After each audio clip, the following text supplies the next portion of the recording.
Hello students, एक बार फिर से आपका इस फिजिक्स की क्लास में मैं ब्रजेश यादव वेलकम करता हूँ। आज का जो हमारा टॉपिक है वो कल का जो पार्ट रह गया था उसका पार्ट है विद्युत द्विध्रुव के निरक्ष पर विद्युत क्षेत्र की तीव्रता, electric field intensity due to a electric dipole at equatorial point. जो पहला वाला कल अपन ने पार्ट पढ़ा था उसके जो डेरिवेशन की जो लास्ट वैल्यू हमारे सामने आई थी वो आई थी E = 2kp अपॉन r³। ये वेक्टर था और ये भी वेक्टर था, और इसमें दोनों के आगे डायरेक्शन ये भी प्लस ये भी plus. That means the direction of electric field intensity is in the direction of electric dipole moment. अब हम एक नया डेरिवेशन करने वाले हैं, उसको अपन एक बार देखेंगे यहाँ पर। तो सबसे पहले ध्यान दें हम कहाँ पर निकाल रहे हैं, निरक्ष पर। अब कई बार बच्चे क्या करते हैं, एग्जाम में क्वेश्चन आता है तो वो ये नहीं देख पाते कि कहाँ पूछ रहा है, उसकी जगह इस वाले को कर देते हैं, इसकी जगह उस वाले को कर देते हैं। तो ध्यान दें, कल बताया था मैंने आपको अक्ष पर, एक्सिस पर यहाँ कहीं भी निकलता है। और नॉन एक्सिस कह सकते हैं इसको, नॉन एक्सिस कह सकते हैं, इक्वेटोरियल पॉइंट को निरक्ष कह सकते हैं, बिल्कुल। तो यहाँ मिलता है, वो यहाँ निकाल सकते हैं, यहाँ निकाल सकते हैं। कल अपन ने यहाँ निकाला था, इधर याद हो तो आपको, नहीं है तो लास्ट वाला वीडियो देखें उसको। अगर इधर निकाल सकते हैं तो इधर भी तो निकाल सकते हैं, ये भी एक्सिस है बेटा। नीचे निकाल सकते हैं, ऊपर निकाल सकते हैं, ये एक्सिस हो गया, अक्ष पर एक्सिस, और ये हो गया नॉन एक्सिस, नॉन एक्सिस निरक्ष, निरक्ष इसको बोल सकते हैं अपन विषुवत रेखीय है। इक्वेटोरियल में लिखा हुआ, इक्वेटोरियल भी यही होता है। ध्यान दें, ये अक्ष हुआ और ये हुआ निरक्ष। वापस ये क्या हुआ, अक्ष हुआ और ये हुआ निरक्ष। That is the axial point, that is the non axial, that means this is a equatorial point. अब हमारे पास इक्वेटोरियल के बारे में बात करनी है, तो शुरू करते हैं इसका डेरिवेशन। सबसे पहले डायग्राम बनाते हैं इसका बढ़िया सा। चलो, सबसे पहले अपन को लेना है इलेक्ट्रिक डाइपोल, विद्युत द्विध्रुव। तो अपन ने यहां पर लिया अपन ने -q, यहां लिया अपन ने +q। अपन ये राउंड करना जरूरी नहीं है, कोई दिक्कत नहीं है। ये डिस्टेंस कितनी है, 2d, इतना पता है अपन को।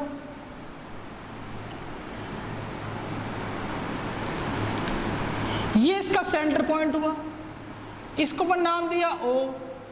तो ये बनी यहां से यहां तक की D, और ये बच्चा क्या बन गया, D पार्ट। अब यहां नहीं निकालना, यहां नहीं निकालना, ऊपर निकालना है। तो ऊपर निकालना है तो मैंने यहां एक पॉइंट अज्यूम किया, ये लो,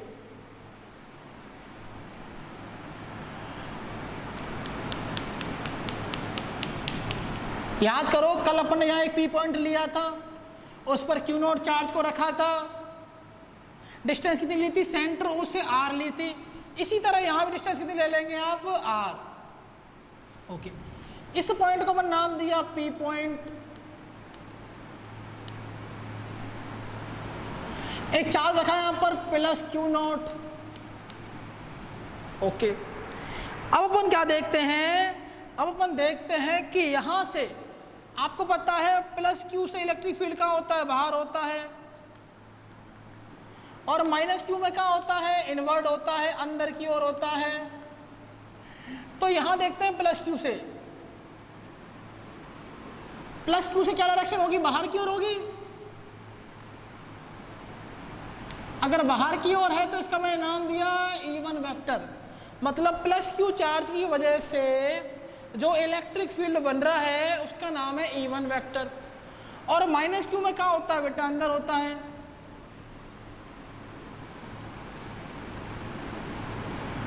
ये अंदर के लिए हो गया, -q के लिए कहाँ होता है, अंदर होता है, +q के लिए बाहर होता है। ठीक है, अब आपने वेक्टर पढ़ा हुआ है, 11th का जब वेक्टर पढ़ाता हूँ मैं या कोई भी टीचर पढ़ाता है तो वो एक बार जरूर बोलता है बेटा 12th के लिए वेक्टर बहुत जरूरी है। तो एक वेक्टर की डायरेक्शन हमारे पास ये है, एक की डायरेक्शन ये। आप मुझे बताओ दोनों का परिणामी रिजल्टेंट कहाँ मिलेगा? यही तो मिलेगा दोनों का। तो इन दोनों वेक्टर का मैंने रिजल्टेंट निकाला है, क्या इधर मिल सकता है? नहीं मिलेगा, अपोजिट हो जाएगा ये तो। ऊपर नहीं मिलेगा क्योंकि नीचे नहीं है वेक्टर। इन दोनों के मैंने वेक्टर बनाया ये वाला। ये जो है इसको बोलेंगे रिजल्टेंट वेक्टर, परिणामी वेक्टर। किसका? ई का। अच्छा ये E1 है, इसी तरह ये क्या हो जाएगा? E2 vector. इसको मैंने नाम दिया है A, इसको नाम दिया B। अच्छा मुझे बताओ ये कितना है? D। ये कितना है? R। बहुत बढ़िया। अच्छा अगर ये E1 है तो कंपोनेंट कर लेते हैं। अगर मान लो ये E1 है, ठीक है, बहुत बढ़िया, तो क्या होगा? ये कितना, इस एंगल को मैंने कितना मान लिया है? थीटा। इसको भी कितना मान लिया अपन ने? थीटा। अगर ये थीटा है तो ये भी कितना होगा? थीटा। थोड़ा सा मैथमेटिक्स पर आ जाते हैं, याद करो संगत कोण, करेस्पॉन्डिंग एंगल।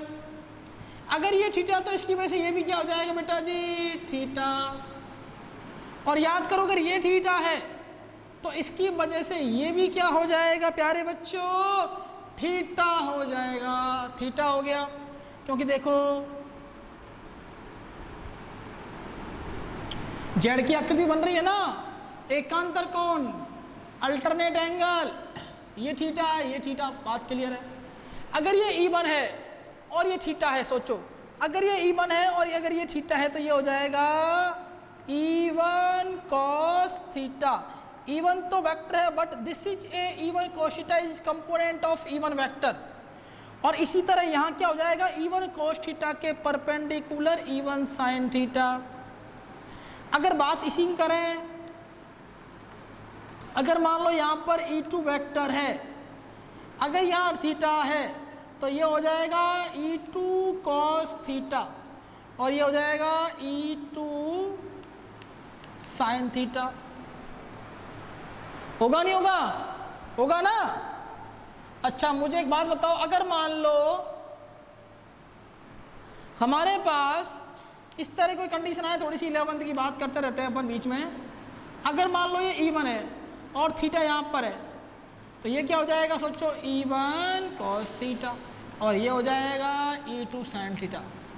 तो E1 cos theta E2 sin theta के परपेंडिकुलर होता है, और जहाँ थीटा होता है वो होता है horizontal component. This is A horizontal, इसको बोलते हैं क्षैतिज हॉरिजॉन्टल कंपोनेंट, क्षैतिज घटक। क्या बोलेंगे? क्षैतिज घटक। इसको क्या बोलते हैं? ध्यान रखें, जिस पर थीटा होता है वो हॉरिजॉन्टल होता है, उसको बोलते हैं क्षैतिज घटक। और इस पर थीटा नहीं होता है, दैट मीन्स वो cos थीटा के परपेंडिकुलर होता है। जैसे sin थीटा हो गया, आपको पता लगा होगा, सॉरी यहाँ E1 क्यों आया? क्योंकि ये E1 है। यहाँ E2 क्यों आया? क्योंकि ये E2 है। यहाँ E1 क्यों आया? क्योंकि ये E1 है। देखो E1 है, थीटा, E1 cos थीटा। अब देखो ये जो है वो इसके परपेंडिकुलर है, तो ये बनेगा E1 sin थीटा। ओके, ये समझ में आ गया होगा। अगर यहाँ E1 है और ये थीटा तो ये बन जाएगा E1 cos थीटा। इसके परपेंडिकुलर कहाँ होगा? यहाँ तो एंगल नहीं बन रहा है ना इतना लंबा। देखो आप, ये बनेगा E1 sin थीटा। बहुत बढ़िया, मतलब एक डायरेक्शन इसके पास ही आ गई, ऊपर चली गई एक। अब देखो ये क्या है? E2 का अंदर जा रहा है। बहुत बढ़िया बेटा, E2 जब अंदर जा रहा है तो इसका एक कंपोनेंट या थीटा बन रहा है, तो यहाँ क्या बनेगा बताओ आप? E2 cos theta. और इसका परपेंडिकुलर नीचे, ये बन जाएगा E2 sin थीटा। तो इतनी बात क्लियर हो गई। अब E1 cos थीटा की वजह से एक E2 cos थीटा की वजह से एक, और एक इन दोनों का रिजल्टेंट आ जाएगा जो होगा equal to E1 cos theta plus E2 cos theta. आप लोगों के दिमाग में क्वेश्चन आ रहा होगा, क्यूरी आ रहा होगा कि ये सर आपने ऐड क्यों किया? क्योंकि दोनों की डायरेक्शन सेम है। जब दो वेक्टर एक सेम डायरेक्शन में होते हैं तो ऐड हो जाते हैं, दोनों के बीच में थीटा 0 होता है तब वो ऐड हो जाते हैं। यहाँ देखो E1 साइन थीटा और E2 साइन थीटा, एक ऊपर जा रहा है एक नीचे जा रहा है, दोनों का जो मैग्नीट्यूड है, परिमाण है, वो समान है, बट दोनों की डायरेक्शन अपोजिट है। E1 sine theta, E2 sine theta, इसको E1 करें, इसको E1 करें, E1 sine theta, E1 sine theta, ये प्लस ये माइनस 0 हो जाएगा। अच्छा, अब मुझे बताओ, एक क्वेश्चन मैं आपसे पूछता हूँ, इस डायग्राम को देखकर आपको ये पता लगता है कि इलेक्ट्रिक डाइपोल मोमेंट की जो डायरेक्शन है वो कहाँ होगी? प्यारे बच्चों बताओ मुझे आप। भाई ये माइनस है, ये प्लस है, तो इलेक्ट्रिक डाइपोल मोमेंट की डायरेक्शन क्या होगी? Minus Q two plus Q, मतलब ये होगी A टू V। ओके, इसको मैंने P पॉइंट माना है। प्लस क्यू की वजह से इलेक्ट्रिक फील्ड का होगा BP, और माइनस क्यू की वजह से क्या होगा? PA, ध्यान रखना। ओके, अब ये कितना है? PB, और ये कितना है? PA। तो मैं छोटी सी चीज़ यहाँ में आंसर करना चाहता हूँ, अगर इसको आप कर्ण मानते हो, अगर ये थीटा 90 डिग्री हो गया, ये थीटा हो गया, थीटा के सामने वाला क्या हो जाएगा? परपेंडिकुलर लंब, ये हो जाएगा आधा, ये हो जाएगा कर्ण। मतलब अपन कह सकते हैं PV square equal to D square plus R square.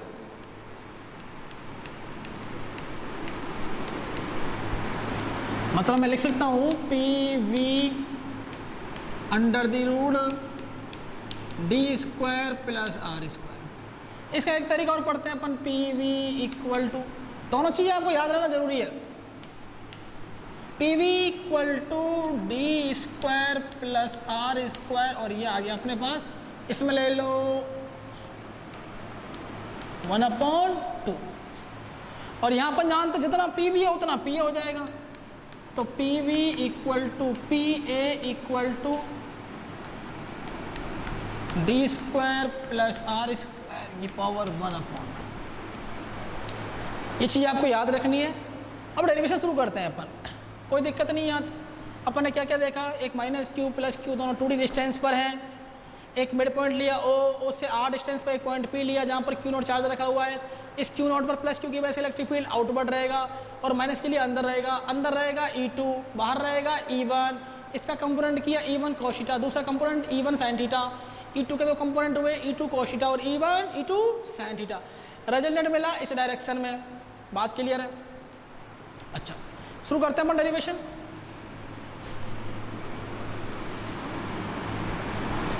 शुरू करते हैं। थ्योरी तो आप लिख लेना, कोई दिक्कत नहीं, बुक वगैरह में आपको इसकी जो PDF है, इंग्लिश मीडियम हिंदी मीडियम दोनों में, आपको लिंक के डिस्क्रिप्शन में मिल जाएगी दोनों की PDF। उस पर कुछ क्वेश्चन वगैरह भी मैं डालता रहता हूँ। शुरू करते हैं। अब बात करते हैं प्लस क्यू की वजह से। प्लस क्यू के कारण, प्लस क्यू के कारण बिंदु P पर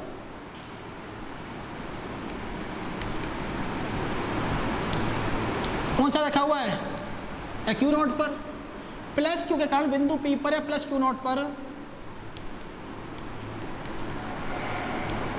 विद्युत क्षेत्र की तीव्रता, electric field intensity due two plus Q charge at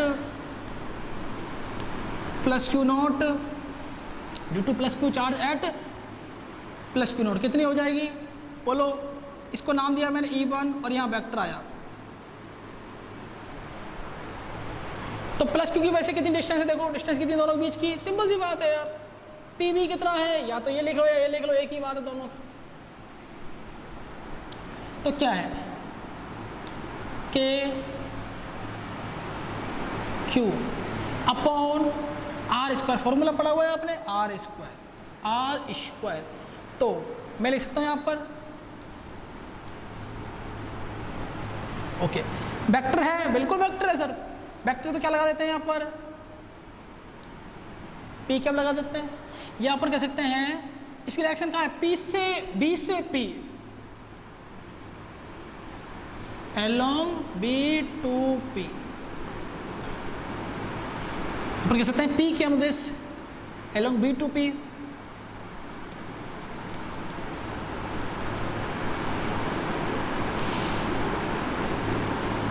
ऐसा हो जाएगी इसकी P के अनुदेश, या अपन इसको लिख सकते हैं BP। बहुत सारे तरीके हैं यार, एक चीज़ लिखना जरूरी है, along P या along B2P, P के अनुदेश BP, कुछ भी लिख लो। अब इसको अपन और भी सॉल्व कर सकते हैं, E1 K Q, PB कितना है, PB कितना बताओ मुझे, PB है हमारे पास, ये है कि नहीं है, तो रखो इसकी value.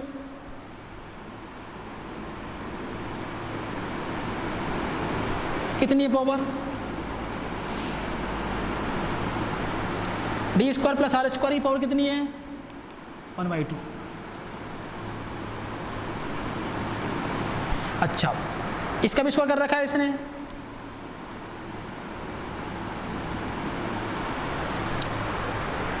One by two square, इससे क्या हो जाएगा, कैंसिल, पी कैप लगा देते हैं पीछे। देखो ये यहाँ तक कंप्लीट हो चुका है, इसका नेक्स्ट स्टेप यहाँ पर है। तो कितना बचा नीचे, D square plus R square, power कितनी हो जाएगी दोनों की, 1 हो जाएगी। तो चलते हैं अपन आगे, E1 वेक्टर इक्वल टू के Q R square plus D square, और क्या आ जाएगा, पी के। अब इसी तरह इसके लिए निकाल देते हैं, E2 के लिए निकाल देते हैं, प्लस Q, अब आएगा माइनस Q आवेश के कारण बिंदु P पर, प्लस Q नॉट पर विद्युत क्षेत्र तीव्रता, माइनस Q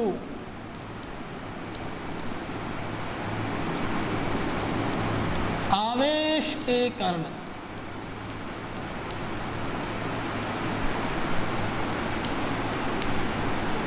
बिंदु P, या प्लस Q नॉट पर विद्युत क्षेत्र की तीव्रता, electric field intensity due to minus Q charge at plus Q naught, क्या लिखूं बताओ, E2 कितना आ रहा है इसकी वजह से, E2 आ रहा है के क्यू अपॉन डिस्टेंस कितनी है, वही डिस्टेंस है। अच्छा, इसकी डायरेक्शन कहाँ होगी, P2A,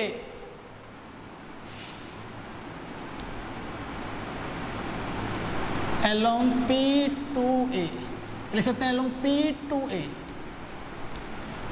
P2A लिख लो या P लिख लो, बात तो एक ही है भाई। P2A मतलब डायरेक्शन किसके ऊपर डिपेंड कर रही है, इस P के ऊपर डिपेंड कर रही है, P2A या A to P, P2A along P2A, ठीक है। इसको मैंने यहाँ रखा हुआ है E2, PA कितना है, उतना ही जितना PB है,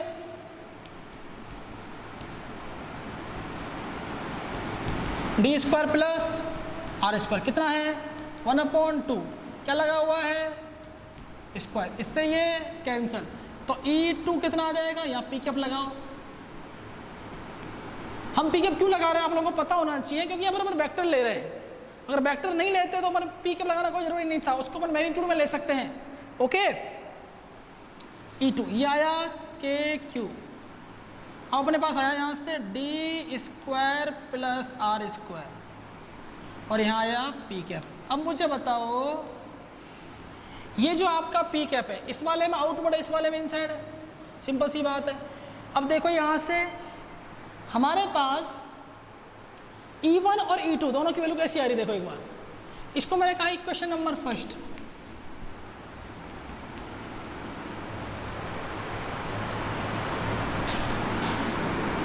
E1 और E2 दोनों की वैल्यू कैसी आ रही है, सेम आ रही है, तो अपन लिख सकते हैं E1 vector equal to E2 vector, दोनों इक्वल है। इसको अपन क्या मान लेते हैं, E मान लेते हैं, या अपन ऐसा कर लेते हैं E1 equal to E2 upon E करेंगे तो दोनों की वैल्यू सेम हो जाएगी इससे। अब अपन इसका नेक्स्ट स्टेप देखते हैं, सेकंड स्टेप हो गया।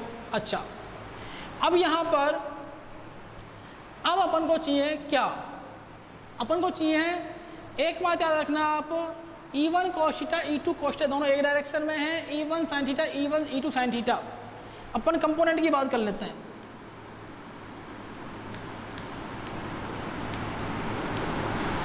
पहले बात करते हैं E1 की। E1 के दो कंपोनेंट, एक है E1 sin थीटा और सेकंड है E1 cos थीटा। E2 के दो कंपोनेंट हैं, E2 sin theta E2 cos theta. ये दोनों हॉरिजॉन्टल हैं, ये दोनों ऐड हो जाते हैं। क्या हो जाते हैं बेटा? ऐड हो जाते हैं।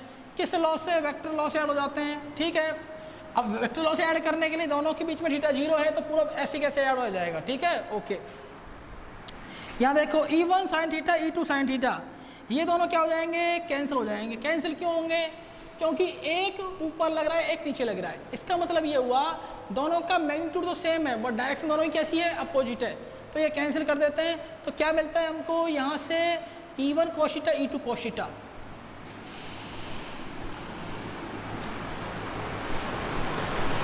ओके, अब बात करते हैं। तो यहाँ net electric field intensity at